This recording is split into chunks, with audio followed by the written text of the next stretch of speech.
¿Cómo puedo tener una Bella Hadid en el desfile? ¿Cómo puedo tener una Dita Von Teese que desfile? ¿Cómo puedo tener a mis más grandes musas sin que ellas sepan que es el último show? Todo el mundo estaba trabajando tranquilamente para el desfile de los 50 años, pero nunca nadie entendía por qué tanta locura y tanta necesidad de hacerlo tan importante. Y él, una semana antes de que el show se diera, él le pide a todo el mundo que vayan a la cocina, que vayan todos a la planta baja de la cocina, que tiene algo que anunciar. Cuando ve a todas las personas esperando, se empieza a llorar y se voltea y decide decirles a todo el mundo que era su último show de espalda, porque no podía verlos a los ojos. Son unos requisitos muy específicos que solo hoy en día, literal, son 7 casas que tienen alta costura. Jean Paul Gaultier es una de ellas. Nuestro objetivo, obviamente, de relaciones públicas es que se hable de la marca de manera externa sin que uno esté siempre dando su contenido. Un New York Times, un Dazed, un Vogue, todos reciben lo que se llama un press kit. Los comunicados de prensa también son muy específicos. Hay maneras científicas de que un periodista lea lo que tenga que leer. Ellos reciben, ponte, 50.000 al día. Hay que saber que él mete mucha presión, o sea, en el sentido de lo que estábamos explicando también en la charla, que es un momento donde son solo 15 minutos de cena, pero todos los diseñadores más grandes, todas las celebridades más grandes, es una presión gigante que it builds up. Emma Chamberlain específicamente, Ana la ama.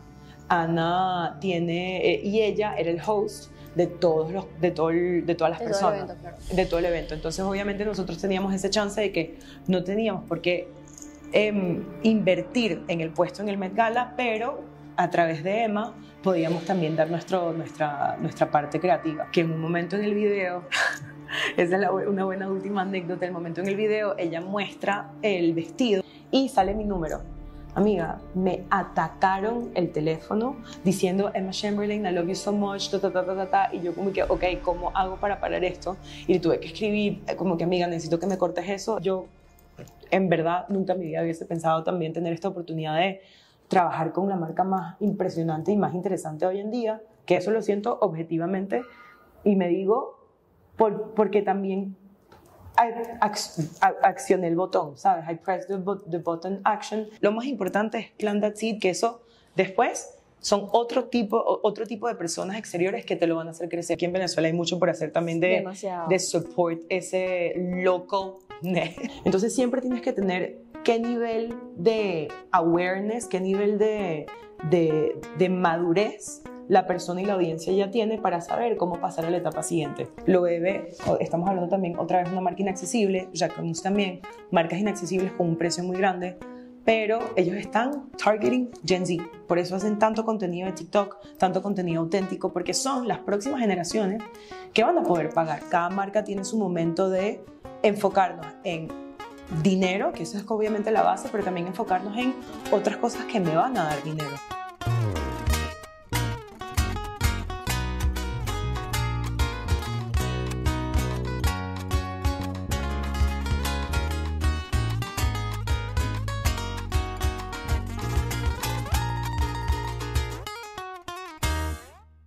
Hola, hola, ¿cómo están? Mi nombre es Isabel Martínez y hoy nos encontramos en un nuevo episodio de Localness Podcast, hablando de lo que pasó, lo que está pasando y lo que pasará con la moda en Venezuela. Pero hoy hablamos de moda y hablamos de Venezuela, pero desde otra perspectiva, porque tenemos a una venezolana. Saben que nos encanta hablar de venezolanos que están haciendo cosas increíbles en el exterior, que lo están rompiendo, que nos están enorgulleciendo. Y bueno, hoy tenemos a María Eugenia Pérez. Ella actualmente es Head of PR de Jean Paul Gaultier. Sí. También has trabajado con Acne Studio, con Vinted, con Camper. Sí. Y bueno, con la marca por lo menos has tenido oportunidad en 3 años, creo, sí, de carrera allí, de trabajar, bueno, en la Met Gala, en Haute Couture, trabajar con muchísimos directores creativos que pasan día a día por la Maison. Entonces, bueno, María Eugenia, bienvenida. Gracias por estar acá. Gracias por acogerme en este bello lugar, además. Así que, enamorada. Ay, y obviamente tenemos que darle las gracias al Instituto de Diseño de Caracas por hacer este nexo maravilloso. O sea, cuando ellos Gracias, Jorge. Sí. Gracias, Karen, también. Cuando ellos me invitaron a tu conversatorio justamente la semana pasada, fue que, o sea, Karen me dijo, y yo, no puede ser que una venezolana esté en este cargo, yo no tenía ni idea. Sí. Me asombré muchísimo, obviamente empecé a hacer como mi research y bueno, quedé asombrada de todo el trabajo que estás haciendo. Gracias. Bueno, para comenzar esto, yo justamente hicimos algo que muy poco hacemos, y es que puse en Instagram como previo a la entrevista, mira, vamos a entrevistar a tal persona, que quisiera saber de ella. Y la pregunta que más se repitió fue tus inicios. Ok. Entonces vamos a comenzar por allí. ¿Cómo inició María Eugenia en las comunicaciones? Entiendo que te graduaste en diseño de modas y después fue mutando un poco eso. Bueno, ¿cómo empezar? Yo estaba, primero que nada, yo estaba en el Colegio Francia de Caracas, que eso obviamente ayudó en términos de lengua, por eso fue que me fui a París desde muy temprana edad. Entonces me fui a los 16 años y directamente, o sea, al graduarme, hice diseño de modas.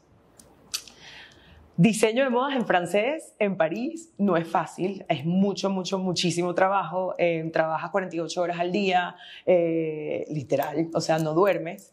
Y a partir de ahí me doy cuenta, obviamente porque yo además ahorita ya soy francesa, porque yo ya mucho tiempo, pero yo era 100% venezolana. Entonces era como obtener el visado.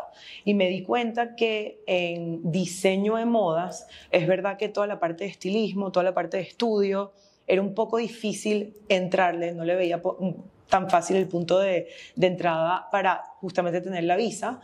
Entonces yo me acerqué más a las relaciones públicas en comunicación, que se veía que tenían pasantías mucho más fáciles. ¿Por qué? Porque siempre se necesita alguien que pueda hacer los cartones, entonces los envíos de DHL, enviar de un editorial, hablar con un periodista, se nos hacía más fácil. Entonces yo entro en Acne Studios, ahí fue mi primera pasantía, que en una pasantía que justamente tú estás empezando desde cero, 6 meses, pero en verdad los 3 meses se me va mi jefa. En el momento que se va mi jefa, uno se acelera mucho más rápido, entonces uno se vuelve ya PR manager a muy temprana edad, y ahí me quedé por 1 año, hasta que la visa me dijeron no se podría más y tendría que volver a hacer otro tipo de visa, que es la visa de trabajo, que ahí se tarda un poquito más y justamente necesitas como una especie de sponsor. Entonces, obviamente, eso, y estoy hablando de María Eugenia cuando tenía 19, 20 años, diciendo, ok, ¿qué voy a hacer ahora? Y de 20 años ahí fue que empecé de vendedora en Camper, que eso también fue algo un poco inesperado, que me dije, soy inmigrante en París, no es fácil, entonces decidí lanzarme vendedora, porque fue como que la manera más fácil de poder también hacer lo que me gustaba hacer de lejos. Entonces yo en la primera, me acuerdo que estar como que dentro del medio, capaz haciendo algo que no. Exacto. Pero... Entonces fue como en la primera entrevista justamente dije, mira, yo estoy siendo vendedora ahorita porque es lo que me toca, pero yo hago relaciones públicas. Yo hice Acne Studios por 1 año, trabajé para una agencia de PR también que se llama Ritual Projects, que es una americana allá en París, que ahorita es la directora de comunicación de Balenciaga. ¡Wow! Sí, ella fue un mentor, pero me quedé muy poco tiempo porque también otra vez la cuestión del visado. Siempre fue complicado, siempre es difícil conseguir una empresa que te ayude a go the extra mile. Y en Camper fue que me dijeron, pero tú haces comunicación y has hecho relaciones públicas. Buenísimo, te agarramos en las oficinas, y ahí fue donde empezó más o menos todo el proceso de tener la visa. Entonces la tuve, ahí en Camper fue increíble porque obviamente Camper es una marca de zapatos de Mallorca, de España, y están haciendo Camper Lab, el proyecto con un director creativo. Entonces era hacer drops, entonces tener colaboraciones con diferentes estilistas, con diferentes diseñadores en Camper Lab. Entonces tuve la oportunidad de trabajar con Isamaya French, que es una de las make-up artists más increíbles hoy en día. También estaba, no me acuerdo cómo se llama este diseñador, Miró, no sé si sabes el artista. Miró. Okay. Miró, es un de Mallorca, que él falleció hace mucho tiempo, entonces lo hicimos con la fundación. Que hay muchas obras ahorita de él aquí en Venezuela. Exactamente, él creo que vivió en Venezuela. We need to check that, pero eso creo sí que no lo sé, pero sé que he visto obras de él acá. Miró. Entonces fue una oportunidad increíble, y me quedé en Camper como por 5 años, hasta que hubo el COVID. Y siento que el COVID, creo que como todo creativo y como toda persona que le encanta la moda. De introspección. Y momento de introspección súper, ¿qué está pasando con el mundo? Y vale la pena que nosotros sigamos ese vínculo que es la moda y la industria de la moda. Entonces, obviamente, yo llegué a un punto en el cual estaba reflexionando de la producción tenía sentido o la segunda mano tenía sentido. Y muy loco lo que me pasó en ese momento, porque en ese momento fue Vinted, que es la marca, la plataforma de segunda mano que me contacta, diciendo que están buscando una responsable de relaciones públicas que trabaje para Vinted, y yo estaba en Camper y yo como... Ya, aquí yo quiero hacer un paréntesis. Aquí ya tú tenías trayectoria, obviamente, en relaciones públicas. Sí, ya lleva 7 años. Obviamente funciona muy distinto afuera, que aquí. Sí. Afuera LinkedIn es como la mejor estrategia, la mejor posición, la mejor plataforma. Sí. ¿Cómo tú estabas, digamos, haciendo también tu nombre, claro, María Eugenia, como PR, claro, para que venga Vinted y diga, mira, te contacte directo en vez de tú aplicar a ella? Claro, todo... Hay algo, obviamente, cuando haces relaciones públicas, tu nombre sale en artículos. Entonces, obviamente, como tú eres la que está hablando con el periodista y cuando eres tú el porte-parole, el representante. El representante, exacto. Tú eres el representante de la marca, entonces ya habían artículos que hablaban, obviamente, de María Eugenia Pérez. Me encanta que el Pérez esté así. Sí, el María en Eugenia. francés. Sí. Literal, eso era muy cómico porque todo el mundo era como, ¿pero qué? Y Camper sí así... Como es español, claro, fue mucho más fácil vamos a decir, la introducción de una persona venezolana, que obviamente se habla francés muy bien, pero en español uno se siente mucho más cómodo. Entonces, esos 5 años de Camper, pasa Vinted que me contacta, que Vinted es una plataforma de segunda mano de Lituania, muy random, pero están basados ahorita en Berlín. Y en Europa, sí, no sé si hayan escuchado hablar de Vinted, pero...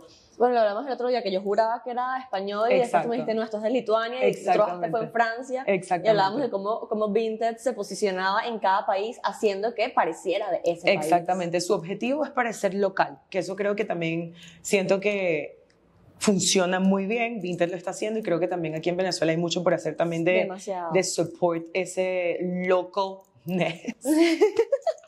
Justamente lo que hacemos aquí, exacto. De allí viene el nombre, ¿ves? Sí, me encanta. Entonces ahí tiene todo el sentido. Y justamente hay estrategias externas que dicen que eso tiene sentido. Entonces empecé con Vinted y me quedé...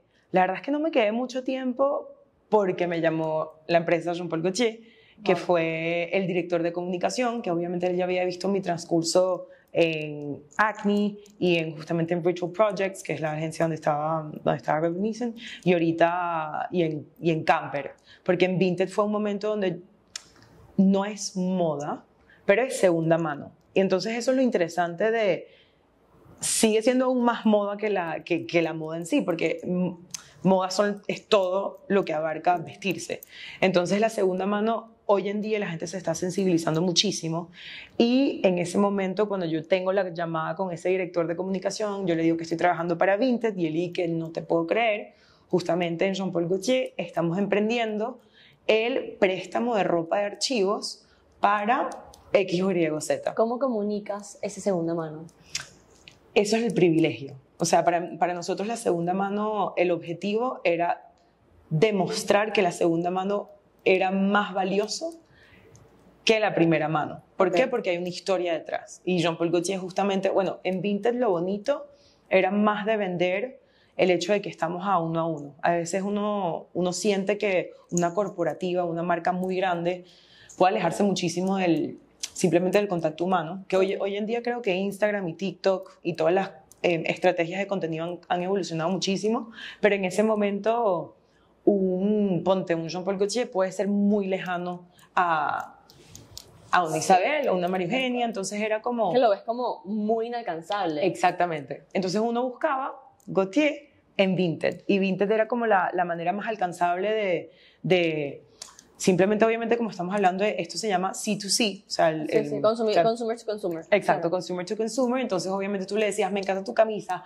Ay, amiga, la compré hace 5 años, nunca la usé, me la puse en el primer date de mi novio, que ahorita ya estoy casada. Entonces, toda esa historia era como convencer a la gente también en ese aspecto. Interesante, por lo menos de Vinted, acá hablando, es que aquí tú cuando compras segunda mano es como que, yo hago mi closet desde segunda mano con ya cosas que sé que no voy a utilizar. O sea, ya yo sé que esta pieza no la voy a utilizar, la pongo allí. Claro. Pero tú nos conversabas que, bueno, en Vinted puedes poner hasta piezas que tú todavía estés Claro, usando, y obvio. lo que haces es como una estrategia de pricing de que, bueno, si me pagan mucho me la quito, ¿no? Exactamente, yo tengo una chaqueta Mugler que amo con locura y pasión, que yo la puse como que, bueno, la voy a poner a 200 euros, a ver, pero yo la sigo usando. Entonces eso es lo buenísimo también, que la ropa y la moda es un ciclo, Eso está y eso es interesante. como hay que tomarlo. Siento que hay que tomarlo así como amor. Es como algo que puede venir y puede irse. Hay cosas que también lo decía en la charla.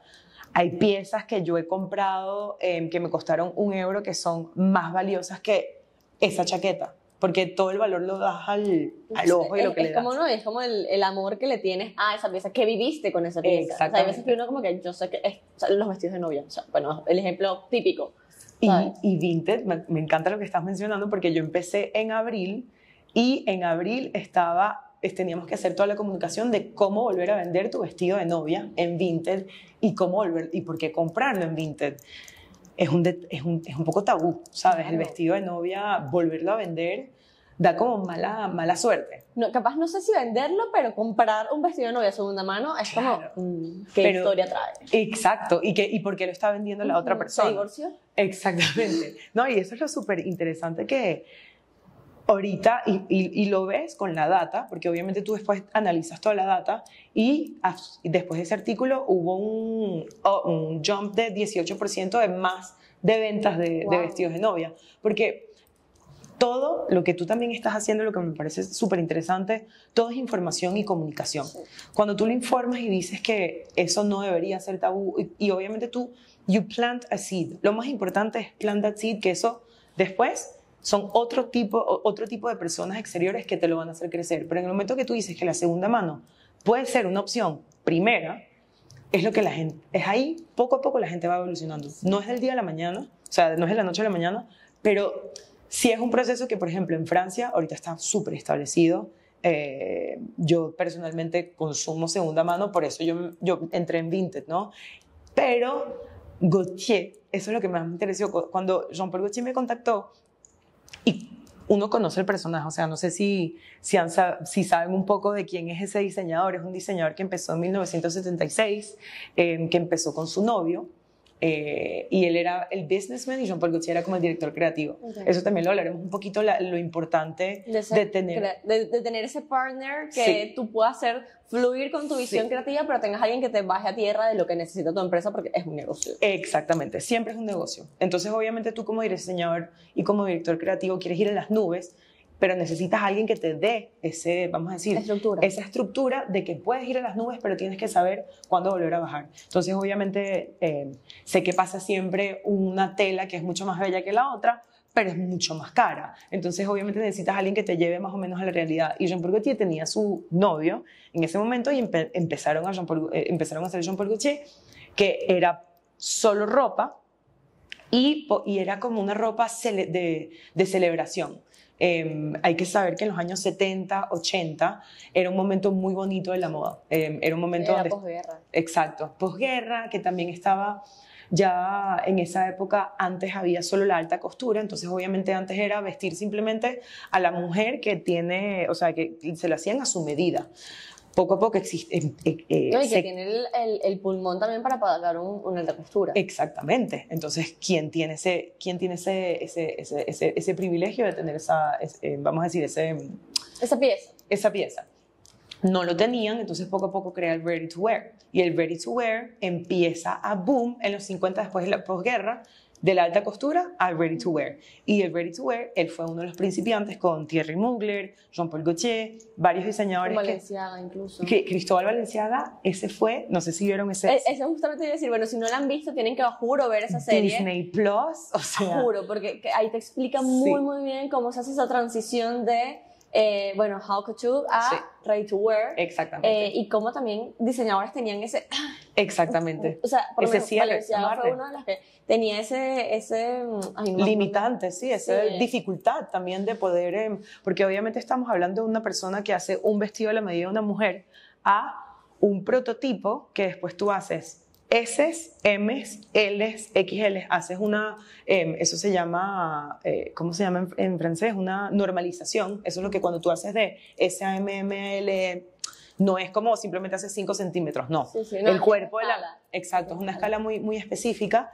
Y Jean-Paul Gaultier, como Thierry Mugler, también hay como 3 diseñadores que boom, Margiela también, pero fue más en los años 90, y ellos, Jean-Paul Gaultier lo llaman el niño terrible de la moda, el enfant terrible, porque él rompía todos los cánones de belleza, rompía todos los códigos de belleza también, todos los códigos de la moda La típica moda de ese típica, momento. exactamente. Y yo sabiendo eso, y esa persona también, él se dijo de moda, ay, ¿qué puedo hacer que podría funcionar? Los perfumes. Hay que saber como empresa de moda, la producción de ropa es muy larga, o sea, puede tardar 8 meses, 1 año. Los zapatos cuando trabajaba en Camper eran 24 meses del prototipo al resultado final. Son súper largos porque, por ejemplo, en los zapatos es mucho más técnico. Necesitas una suela que funcione, necesitas el upper, toda la pega, o sea, o es el cosido. El cosido. Es mucho más largo y la ropa es mucho más corto, pero también a veces lo que tú produces, a lo que tú ganas, pueden ser cosas muy cercanas, entonces no ganas mucho, o si puedes subirlo. Claro. En la belleza y en el perfume, El revenue es inmenso. el revenue es inmenso, porque estamos hablando un precio, un retail price, que eso es lo que se llama el precio final, muy interesante, que es ponte, Jean-Paul tenía cremas de 40 euros, a pinturas, él también hacía maquillaje back in the days, a los perfumes que son 150. Pero tienes una entrada, un price point, que eso se llama una entrada de gama, súper interesante para cualquier tipo de consumidor. Sí, entonces cuando uno viene, que son marcas muy aspiracionales, Sí. claramente, entonces bueno, no me voy a comprar el vestido, Claro. me voy a comprar por lo menos el perfume o la crema Exactamente. que le llego a esto. Y tengo Exactamente. algo de esta marca. Exactamente. Que vas como metiéndote en todas las casas. Claro, es que así es como justamente cualquier tipo de persona. Y creo que llegar a un aeropuerto es lo más importante. Cuando tú vas al aeropuerto, tú no tienes ropa. Tú tienes todos los productos de belleza de un Rabanne, de un Mugler, de un Gucci, que también es ahorita súper desirable. Y el objetivo creo que también de cualquier diseñador es siempre pensar a aim high. Obviamente y como Jean-Paul Gaultier, él quería hacer su marca de que voy a presentar cada temporada en ready to wear y en alta costura, pero nunca olvides también ese consumidor que siempre va a estar ahí con un price point súper interesante. Totalmente. Entonces creo que esas distintas audiencias siempre te ayudarán y eso lo hace también más accesible. Siento que la moda, y Jean-Paul Gaultier lo hizo muy bien, y ahí explicaré cómo llegué ahí, que obviamente Jean-Paul Gaultier decía en el 2020, puedo contar esa anécdota justamente que justamente la gente con la cual trabajo sabe muy bien, él no le había dicho a nadie que ese era su último desfile. Entonces él se dijo, ¿cómo hago para que todo el mundo, para que la gente entienda lo importante que es? Justamente, ¿cómo puedo tener una Bella Hadid en el desfile? ¿Cómo puedo tener una Dita Von Teese que desfile? ¿Cómo puedo tener a mis más grandes musas sin que ellas sepan que es el último show? Entonces él dijo, lo voy a llamar 50 años de moda.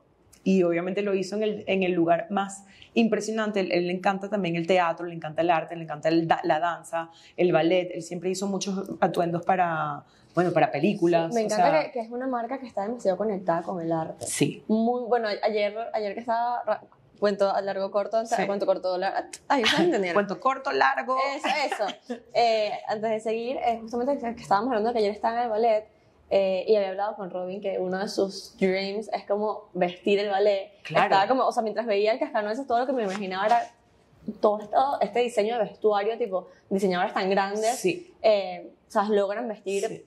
teatros, ópera, Claro. ballet. Porque es ropa en movimiento. Entonces, obviamente, eso es Y súper... mucho más artístico. O sea, tienes como la Claro. libertad creativa. Claro. Tienes una libertad creativa Sí. que no tienes en lo comercial. Sí. Y bueno, y justamente Jean-Paul Gaultier himself, él hizo mucho para Almodóvar, que por eso Rosy de Palma es una de sus musas. Hizo el Fifth Element, ¿sabes? El quinto elemento, la película. Ajá. Con, ¿cómo se llama? De blanco, que está de blanco con las tiras. Es un Me peliculón. voy a acordar y lo voy a poner. Fifth Element, sí. Okay. Él hizo él hizo todos los vestuarios para eso y él estaba enamorado también de ese mundo artístico, del teatro, del siempre tenerlo afuera. Los desfiles siempre eran mujeres saliendo con el cigarro, bailando con la gente y lo Muy hizo en el fit. teatro, sí, y lo hizo en el teatro de Châtelet. pero él no le había dicho tampoco a la gente adentro de su propia empresa, de su propia marca, a las personas con las cuales trabajó al menos 30 años, que él se iba. Entonces, todo el mundo estaba trabajando tranquilamente para el desfile de los 50 años, pero nunca nadie entendía por qué tanto tanta locura y tanta necesidad de hacerlo tan importante. Y él, una semana antes de que el show se diera, él le pide a todo el mundo que vayan a la cocina, que vayan todos a la planta baja de la cocina, que tiene algo que anunciar. Entonces todo el mundo, son como 70 personas. Jean Paul Gaultier es una estructura súper pequeña, al menos en la moda. En la fragancia sí es mucho más grande, pero en la moda ellos eran en ese momento 70. Esas 70 personas bajan y él los ve y cuando ve a todas las personas esperando, se empieza a llorar y se voltea y decide decirles a todo el mundo que era su último show de espalda, porque no podía verlos a los ojos. Entonces se imaginan esa anécdota. Obviamente esto fue hace 4 años y él decide a partir de ahí dar esta nueva fórmula en la marca de tener un director creativo cada temporada. O sea, cada 6 meses viene un diseñador nuevo. Ponte Robin, le dicen, Robin, queremos que seas tú, que sea diseñador de la próxima colección de Jean Paul Gaultier. Entonces invitan, eso es lo que se llaman guest designers, creadores invitados, invitan cada 6 meses una persona les abren todos los archivos desde 1976. Entonces se imaginan la cantidad y también hay que saber que están los archivos de 1976 y también las personas que hicieron esa ropa. Desde el 76, pero de los años 90, 80, siguen siendo las mismas seamstress, las mismas modistas. Entonces todo es posible. Y eso es lo más bonito, que por ejemplo para un diseñador, que eso es un honor. Entonces obviamente desde que empezó, yo estoy trabajando en ese proyecto. ¿Cómo es para ti cada 6 meses trabajar en comunicaciones? Porque capaz para ellos es súper creativo, pero tú también tienes que mantener esa línea comunicacional de la marca. Claro. ¿Cómo mantienes esa línea con tantos cambios en la marca? Claro, entonces eso es challenge. It's a challenge, porque obviamente Monsieur Gaultier, él tiene una idea muy específica. Es una persona que le encanta el arte popular, le encanta un reality show. Él trabajó en Dancing with the Stars, o sea, te imagino ese nivel de en Francia. Lo dice. Entonces, a él le encanta esa parte mucho, muy de tele. Le encanta la tele, le encanta el cine, le encanta el arte. Entonces, tú tienes que tienes que tener ese ojo muy Gaultier para respetar también su punto de vista, la gente que él quiere invitar, la manera en que uno comunica, que él lo hace con mucho humor, y el diseñador creativo, que él viene a también cumplir su sueño. Entonces tú tienes que tener un balance, tienes que ser muy perspicaz, muy inteligente de un diseñador de modas que ha pasado por tanto, y lo hablo porque hemos colaborado con Olivier Rousteing, hemos colaborado con Haider Ackermann, con Simon Rocha, últimamente con Nicolai Felice y con Courrèges. Son personas que todo artista es muy sensible. Y nosotros, como nuestro deber de relaciones públicas es respetar esa sensibilidad, pero también llevarlos a comunicarlos de una manera que nosotros y a todo el mundo tenga un interés ante ello. Claro. Entonces, hacer un desfile de modas, obviamente son 6 meses de colaboración. Entonces, ¿con qué revista vamos a hablar? ¿De qué manera la vamos a comunicar? ¿Quieres hablar de los archivos que estás lanzando en esta colección o no? Ok, no. Entonces tú tienes como esa serie de preguntas que poco a poco tú vas descubriendo el diseñador y te das cuenta, a él no le gusta el video, vamos a cambiar. No le gusta hablar, no lo hacemos tanto de print. Entonces siento que cada diseñador tiene que tener obviamente su persona de relación pública, y mi challenge es siempre hacerlos sentir cómodos, y eso también es el challenge de toda la marca, de acoger a esta persona con ojos completamente nuevos y hacerlo sentirse bien en todo el proceso, porque es un proceso muy estresante. Estás mostrando tu colección en Jean Paul Gaultier en la semana de alta costura. Es mucha gente que no ha hecho alta costura. Para saber la diferencia, por ejemplo, una alta costura y un ready to wear. Eso, ahí quería llegar a hacer un punto importante, porque justamente creo que es importante la educación. Bueno, es muy importante la educación. Y hace unas semanas, por un tema específico acá en Venezuela, se mencionó alta costura donde no debía mencionarse. Mencionaron vestidos de alta costura que no eran alta costura. Y bueno, hicimos un video en TikTok de esto. Se volvió viral. O sea, pero explotó mucho. Y bueno, obviamente hay muchas dudas al respecto. Y yo, o sea, qué mejor persona que alguien que trabaja con una marca que hace alta costura nos explica aquí en cámara, bueno, qué es la alta costura, cuál es la diferencia y qué requisitos, porque sabemos que hay una serie gigante de requisitos para una marca de hacer alta costura. Sí, son unos requisitos muy específicos que solo hoy en día, literal, son 7 casas que tienen alta costura. Jean Paul Gaultier es una de ellas. Tienes que tener un taller. Primero que nada, la alta costura, tú no usas máquina de coser, que eso es algo muy específico. Todo es a mano. Entonces, significa que tiene que haber también máximo 4 personas trabajando en un vestido. Son cánones muy específicos de técnico y artesanía para llegar a ser alta costura. Personalmente sé cuál es el stamp de haute couture a alta costura, porque sé que también hay otros países que tienen también sus cánones de alta costura. Por ejemplo, sé que Elisab, él tiene su taller en París, pero hay muchas cosas que he sources from Lebanon. Entonces, pero también es alta costura. Entonces, también depende de los países. Son unos cánones muy específicos y casi legales. Es una locura. Sí, bueno, es que además todos tienen que estar como registrados en el sindicato. Exactamente. En el sindicato, bueno, de la alta costura de París para poder llamarse alta costura. Exactamente. Y tienes que tener un nombre específico de personas en el taller. Todo tiene que ser en París. Es como el champagne, no sé si tú sabes, como la bebida típica, que se llama champagne porque está solo en una zona en París, en Francia, ya empecé, en Francia. Entonces es como lo mismo en la alta costura, es muy específica y muy, muy inaccesible también, porque los precios de alta costura, nosotros trabajamos con clientas, estamos hablando de precios de 45.000 euros a 150.000. Y para arriba. Y para arriba, porque pueden haber una pluma que se consigue solo en tal lugar y quieren 200. Entonces, es arte. O sea, la alta costura es un nivel de arte mucho más, vamos a decir, único al ready to wear. Ready to wear, justamente lo que estamos hablando.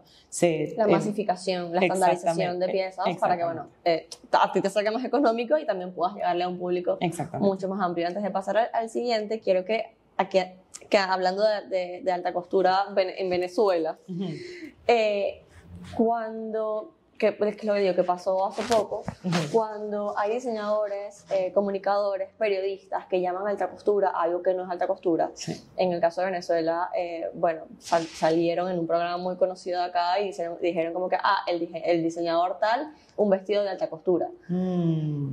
Como nosotros siempre decimos que porque en esta misma viralización llegaron muchos comentarios buenos, malos, buenos, peores, mejores, y hablaban de, bueno, que cuando nosotros decimos como que mira, y intentamos educar de que esto no es alta costura, es para bien, no es para mal, no es para ni siquiera bajarle el rango al diseñador, porque es una denominación de origen. Y que además siento, y quiero tu perspectiva allí, que cuando uno se apropia de una denominación que capaz no te pertenece, en vez de, digamos que mejorar tu estatus porque le estás diciendo alta costura a tu vestido que no lo es, lo que estás haciendo es bajarle porque desde los ojos externos que están haciendo en Venezuela, que le están llamando alta costura esto. O sea, ¿cuál es el nivel de educación que existe? Y también eso creo que y eso es nuestro deber, o sea, nosotros en relaciones públicas, la información. Por ejemplo, un artículo lo puede escribir cualquier persona. Tú necesitas, lo que yo estoy leyendo, lo que a mí me gustaría leer, son cosas que sean certificadas y que sean verdad. Y eso es lo difícil de hoy en día, que hoy hay tanta información, que hay mucha misinformación y nadie tiene a veces ni el deber, vamos a decir, el automatismo de decir, epa, ya va. Vamos a investigar. Punto de interrogación, exacto. Y a mí me ha pasado 1000 veces que hemos visto, lamentablemente hay revistas como Le Monde, New York Times, que tú no puedes releer antes. Y tú no pides releer simplemente para cambiar una idea, tú pides releer para ver si la información es correcta. O sea, si ponen de verdad que es en 1976 y no en 1986. Si ponen el elemento alta costura con H mayúscula y C. Son ese tipo de cosas que son súper importantes para cualquier persona en relaciones públicas, que se diga lo que es exacto. Y siento que eso es lo que creo que todos tenemos que siempre buscar, es la verdad ante el mérito o lo necesario. Siento que no te quita mérito, al contrario, te da mucha más legitimidad a lo que de verdad uno está diciendo. Entonces creo que el punto es siempre legitimizar todo tipo de información que nos sale por tal marca, tal creador, tal fotógrafo, porque en verdad somos todos creativos que hemos trabajado muchísimo por ello y siento que hay veces que es necesario darle la palabra que corresponde, exactamente. No, y que al final te da profesionalización y credibilidad a ti como el creativo, Claro. como todo, y valida tu esfuerzo, ¿no? Sí. Mari, aquí justo mencionaste ciertas revistas, ciertos elementos que conforman las relaciones públicas, que conforman las relaciones públicas de una marca. Y yo quiero que nos cuentes un poco qué es para ti, cuáles son esos 5 puntos claves que debe tener una marca para mejorar sus comunicaciones. Claro. A ver, ¿cómo empezar? Es verdad que, y lo digo porque he estado trabajando también con marcas que me están pidiendo ayuda de cómo poder ayudarlos en hacer brillar la marca, porque nuestro objetivo obviamente de relaciones públicas es que se hable de la marca de manera externa sin que uno esté siempre dando su contenido. Entonces obviamente en Instagram ese es tu contenido propio, el de una marca, y si lo vas a hacer con un localness es como hacer que tu punto de vista como marca tenga sentido. Un New York Times, un Dazed, un Vogue, todos reciben lo que se llama un press kit, que es un dossier de presse, es como el deck de prensa donde tú siempre tienes que tener un comunicado de prensa, que los comunicados de prensa también son muy específicos, hay maneras, vamos a decir, científicas de que un periodista lea lo que tenga que leer. Ellos reciben, ponte, 50.000 al día, entonces tienes que ser, vamos a decir, yo lo sé porque hablo con los periodistas y sé cuando ellos me responden o no, sé lo que les interesa, entonces obviamente está... Sé qué palabrita poner. Sí, y sé cómo poner el bio, porque también está eso de un comunicado de prensa que tú hablas de la colección, pero tú tienes que hablar de tu marca y la gente se le olvida también eso. Entonces, es como disecar tu colección en texto, entonces en contextualizarla, que es súper importante. Después está la parte de campaña o no, o contenido que tú hagas alrededor de una colección, que es súper importante porque eso te va a ayudar a venderlo en tus propios social media, website, todos tus media outlets, y también venderlo al externo como un Vogue, un New York Times, un Dazed, etc., etc. Entonces, ese comunicado de prensa, esa campaña, contenido, son súper importantes, pero el tercer elemento que yo siempre, I push people y empujo a la gente, y también nosotros en Romper Coaching hacerlo, es un... Para seguir escuchando esta conversación, aprendiendo y entendiendo cómo funciona la industria textil y de moda en Venezuela, además de enterarte posiblemente de muchas cosas que no podemos decir al aire libre, te esperamos en localnessbe.com, en la sección comunidad, donde tendrás acceso no solo a podcasts exclusivos, sino a cápsulas de conocimiento, invitaciones a eventos y lo mejor de todo, un directorio con las marcas y proveedores que hacen vida en Venezuela.